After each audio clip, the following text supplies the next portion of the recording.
Hello everyone and welcome back to IMO Reviews. Today we are discussing Atlanta Season 3, starring Donald Glover, Bryan Tyree Henry, Lakieth Stanfield and Zazie Beetz. Atlanta tells the story of Earn, played by Donald Glover, who becomes manager of his rapper cousin Paperboy, all whilst being set in what seems to be a dreamlike state that poses hugely difficult questions to its audience on a week-to-week basis. Before we go any further though, could you be a dear and hit that like button and the subscribe button if you haven't already, and please be sure to give me a follow on Instagram.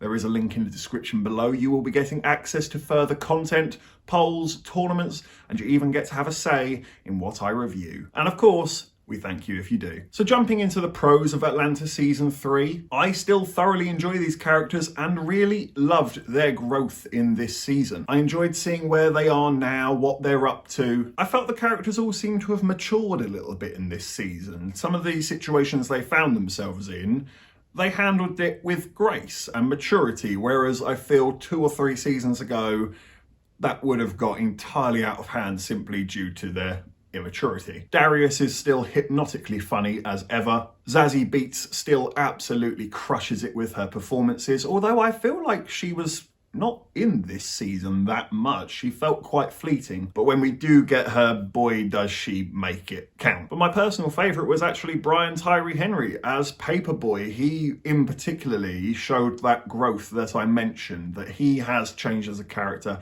He has learned from his past mistakes, or he's still learning from them. He's still trying to figure it out. I really like that aspect of Paperboy in this season, because sometimes in the past he has been hugely unlikable. The cinematography, the writing, the direction, all of it is outstanding and always has been from the very first episode of Season 1 all the way through to the end of Season 3. They're so creative and outlandish with their decisions, but I personally feel it really works. I like how witty and how sharp and punching the dialogue is and the storytelling, and I personally found Season 3 to be the most thought-provoking season of Atlanta so far. After almost every single episode, I found myself in deep thought and consideration as to what was being said and what the problems are that rise from this situation. And what I really enjoyed about that was that the show never took sides. The show never said, this is 110% the definite right answer. It just sort of takes the situation and lets society and human behaviour dictate how that situation would unfold in a fictional setting. And that's what makes it right, because ultimately it's us.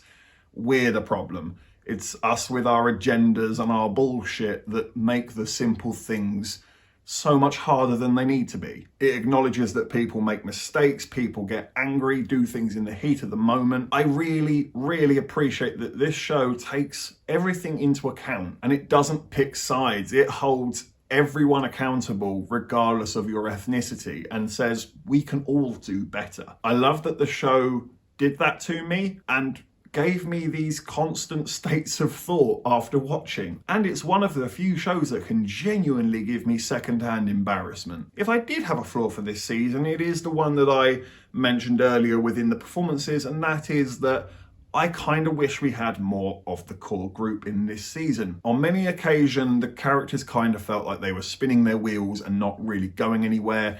It felt like the writing didn't know what to do with them, was perhaps a little bit scared to commit them to a task or a relationship or anything like that in case they changed their mind later and they didn't know what to do with it. So they just sort of stalled and hovered and sent them around Europe. They travelled to England, they travelled to Amsterdam and such. It's fine, but at the end of the day, it feels like I've been shortchanged in regard to the character's progression. And previously in Atlanta, they would probably only do 1 or 2 episodes that were mega episodes, if you will, the ones that had the extra effort, the extra cost, the extra budget. And I always looked forward to that 1 or 2 episodes that we would get a season. It's like finding that rare shiny in a Pokemon card. You're like, oh, this one. It's fun when it happens every now and then. If you did it on every single card, you're bit bored and tired of constantly seeing shinies. And I feel that that's the problem with this season. There are about 4 or 5 episodes that are big episodes, and it loses that special feeling